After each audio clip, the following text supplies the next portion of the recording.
ఆ మహనీయుల యొక్క విగ్రహాలను పుష్పార్చన చేయడము, శుద్ధి చేయడము, పుష్పార్చన చేయడము,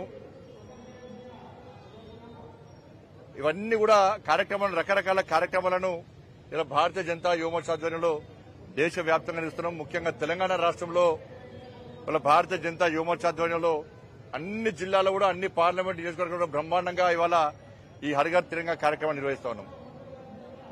అందుకే ఇలా మన ఆత్మ గౌరవ ప్రతీక మన మూవన్న జెండా.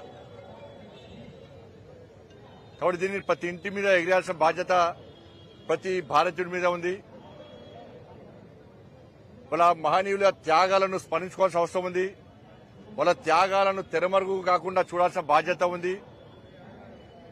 ఇన్ని సంవత్సరాలు ఈ దేశాన్ని పాలించినటువంటి కాంగ్రెస్ పార్టీ, బాబాసాహెబ్ అంబేద్కర్ గారు ఒక గొప్ప మనసుతో, ఒక గొప్ప ఆలోచనతో, మహోన్నతంగా ఒక గొప్ప రాజ్యాంగాన్ని అందించినటువంటి మహనీయుడు బాబాసాహెబ్ అంబేద్కర్ గారు.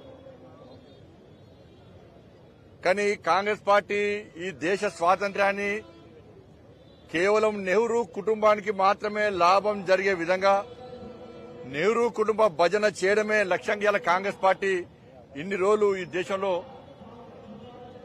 వివరించింది. చరిత్రను తెరమరుగు చేసే ప్రయత్నం కాంగ్రెస్ పార్టీ చేసింది. అందుకే భారతీయ జనతా పార్టీ ఎట్టి పరిస్థితుల్లో చరిత్రను తెరమరుగు చేసే ప్రసక్తి లేదు. మహనీయుల చరిత్రను రాబోయే తరాలకు తరతరాలు ఉండాలని చెప్పి ఒక ఆలోచనతో ఇవాళ ఈ కార్యక్రమాన్ని తీసుకోవడం జరిగింది. మరి ఈ పరిస్థితుల్లో మహనీయుల త్యాగాల గురించి సెమినార్ నిర్వహించడం, మహనీయుల త్యాగాలను సమాజం చూపెట్టే ప్రయత్నం చేస్తా ఉన్నాం మేము. కానీ కాంగ్రెస్ పార్టీ ఏ రోజు కూడా ఎటువంటి కార్యక్రమం నిర్వహించలేదు.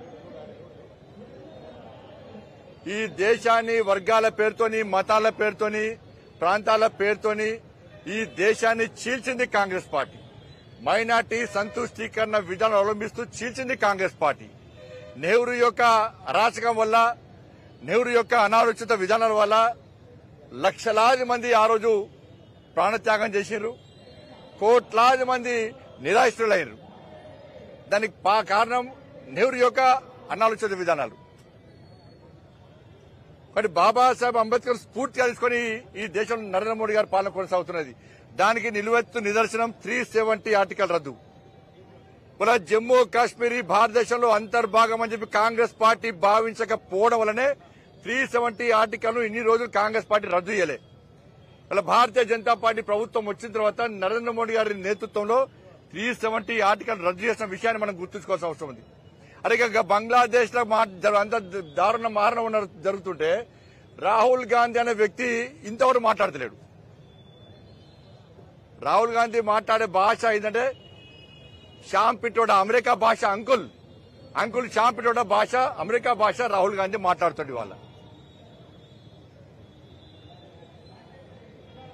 వాళ్ళ చైనా ఏది వద్దంటే రాహుల్ గాంధీ అది పాటిస్తాడు.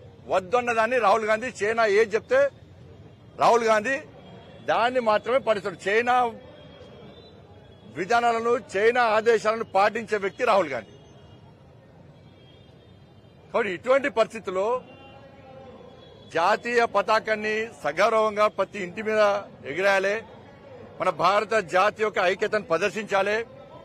భారతీయులు అందరం ఒక్కటైనటువంటి విధానాన్ని, ఒక నినాదాన్ని ప్రపంచానికి చూపాలని చెప్పి ఒక ఆలోచనతో ఈరోజు ఈ కార్యక్రమాన్ని నిర్వహిస్తా ఉన్నాం.